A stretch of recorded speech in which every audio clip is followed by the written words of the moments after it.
Point commun, l'émission, sur Radio RGB 99.2 et radio-rgb.net. Le temps fort, art et humanité. Bonjour Jérôme Bell. Bonjour. Nous allons parler ensemble du spectacle Danse pour une actrice avec Valérie Dréville. Et donc spectacle de danse, mais je me suis laissé dire que vous étiez un pionnier de la non-danse. Alors, rassurez-moi. Oui, non, vous n'avez pas des bonnes informations, très cher. Hein. La non-danse, je ne sais pas ce que c'est moi-même. C'est une de vos confrères du Monde qui un jour, je ne sais pas quoi, s'était mal réveillé et a fait un article en disant que ce que je faisais, et d'autres d'ailleurs, était de la non-danse. La pauvre, bon, voilà, ça arrive à tout le monde de dire des bêtises. Non, la non-danse, je ne sais pas ce que c'est moi, donc... Alors vous allez nous parler de Valérie Dréville, actrice donc que vous avez choisie pour cette création, non pas pour ses rôles qu'elle a l'habitude de présenter dans le cadre du répertoire théâtral, mais pour incarner, incarner, le mot me semble juste, pour certaines danses de la modernité chorégraphique.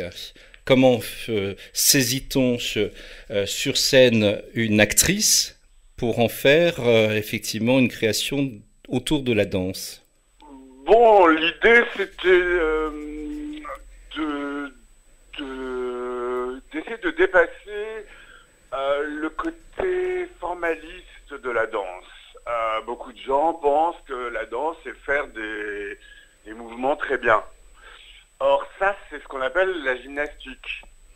La danse, elle a d'autres enjeux et elle active aussi l'imaginaire, ce qu'on appelle l'imaginaire. Je peux lever le bras simplement en pensant aux muscles et aux os qui s'alignent ou qui se déplacent. Et je peux aussi lever le bras en pensant que je m'envole, par exemple. Vous voyez ? Donc je rajoute de l'imaginaire au mouvement, et ça c'est la danse.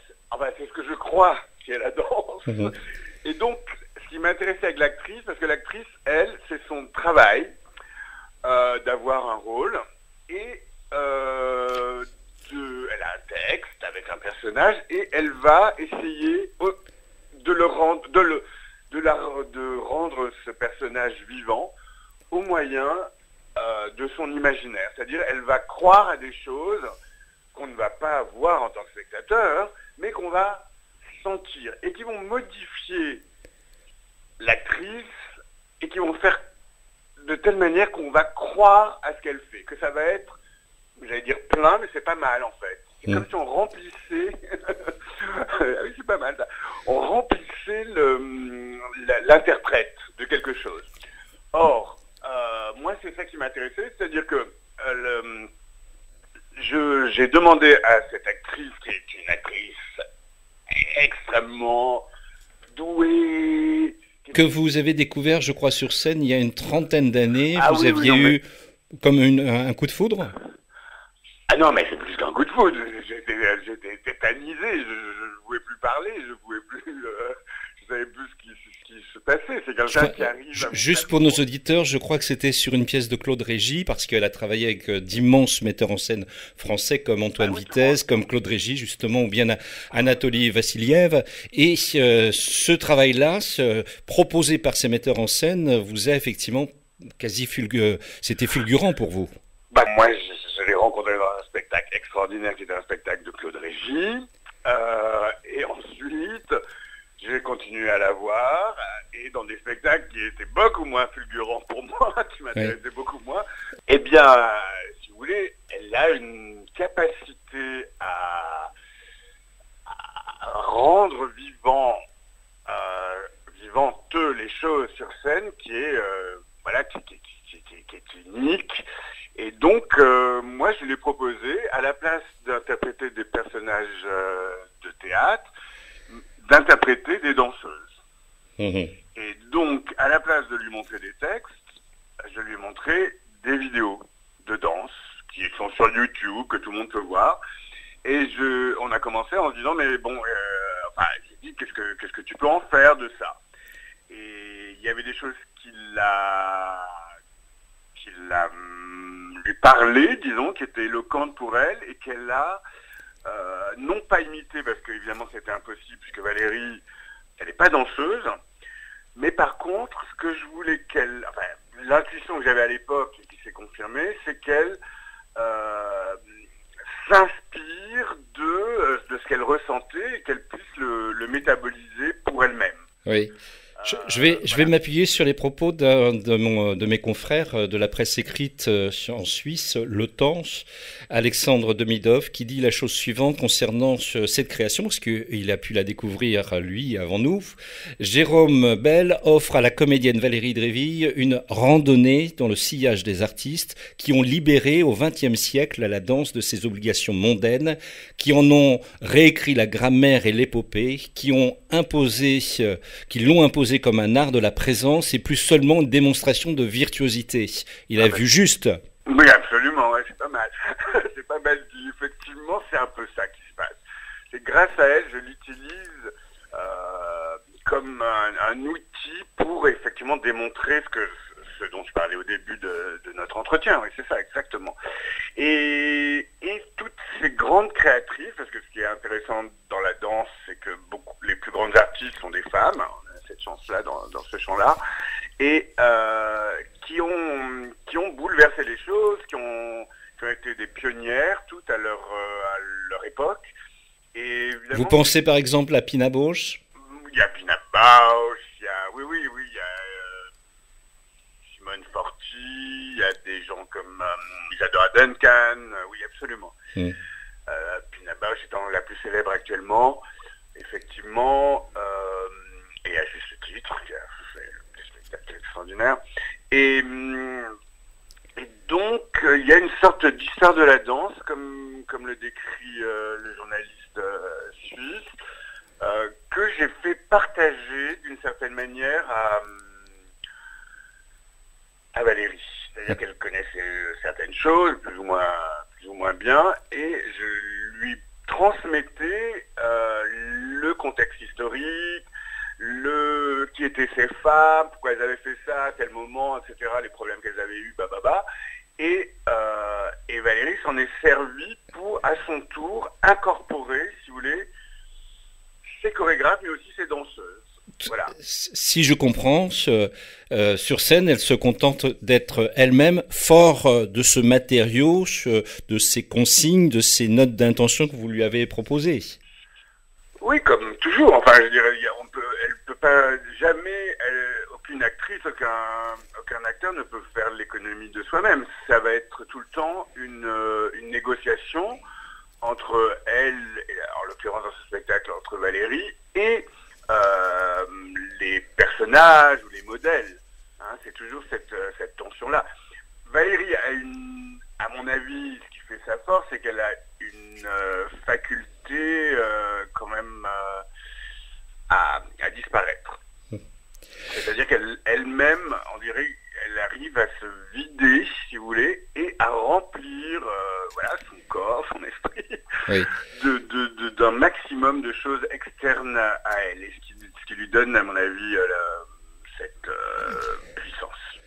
Quand on parle de modernité chorégraphique qui ont marqué le XXe siècle, vous pensez aussi, et je pense que le travail se découvre aussi sur scène, à la référence indispensable du japonais Kaozu Ono.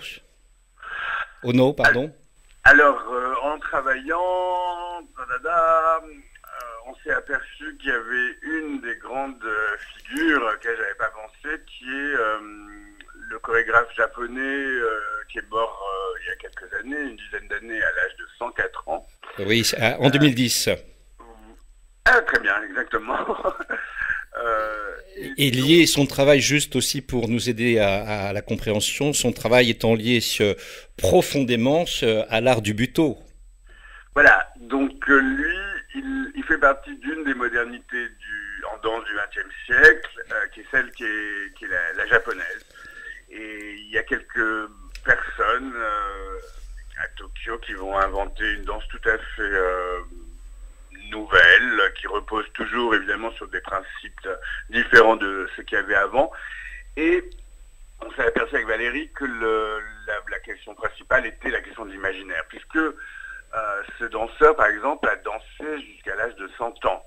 Donc vous comprenez que les forces de sa danse, elles n'étaient bien moins physiques que mentales, en fait. Oui, d'ailleurs, lui-même disait, avant de recourir aux techniques, vous devez prendre en compte la question de la pensée, de l'esprit. Ça veut dire qu'effectivement, on est dans une toute autre dimension dans ce rapport à la danse. C'est ça, exactement. Et c'était ce que, d'une certaine manière, je voulais prouver avec ce spectacle.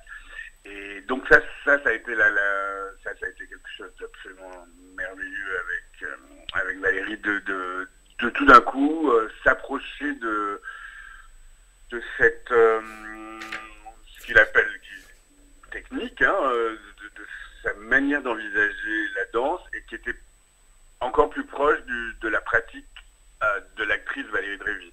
Ouais, se concentrant plus sur le spirituel que sur justement les techniques. Exactement, vous avez tout compris. Ouais. Alors, pour conclure notre entretien, parce qu'il pourrait durer davantage et le temps m'est compté, alors juste pour inviter nos auditeurs à découvrir votre nouvelle création, Danse pour une actrice avec Valérie Dréville, juste pour les non-initiés au spectacle vivant, qu'est-ce que vous pourriez leur dire pour les inviter à venir découvrir votre travail ? Eh bien, que justement, nous, on reprend tout à zéro, donc on explique. Moi, je suis sur scène, j'explique pourquoi on a fait ça, parce qu'il faut dire que ce qu'on fait est quand même extrêmement expérimental. C'est vraiment faire danser une actrice, personne n'avait fait ça. Donc, je suis sur scène et on montre comment on a travaillé, les problèmes qu'on a eus, les questions qui nous sont tombées dessus, les solutions qu'on a trouvées, les dérapages incontrôlés qu'on a dû faire parce qu'on allait dans la mauvaise direction. Donc a priori, si on est un peu ouvert, on n'a pas de préjugés sur la danse, ça devrait passer et on apprend des choses.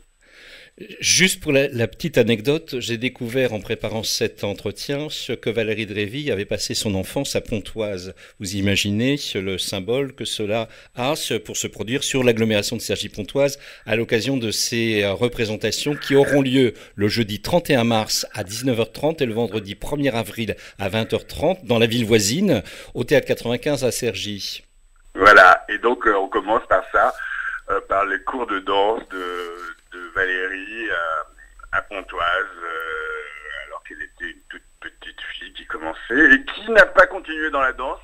Danse classique au départ. Ah oui, bien sûr, danse classique. Donc le spectacle commence par elle qui danse, enfin s'il en reste de son apprentissage du ballet et qu'elle a effectivement acquis à Pontoise où elle est née.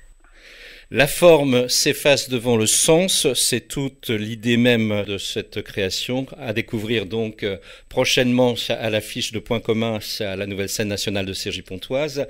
Je rappelle les dates, le jeudi 31 mars à 19h30, le vendredi 1er avril à 20h30 au Théâtre 95 à Cergy. Jérôme Bel, au plaisir de vous rencontrer. Oui, moi aussi, je me réjouis. Merci à vous.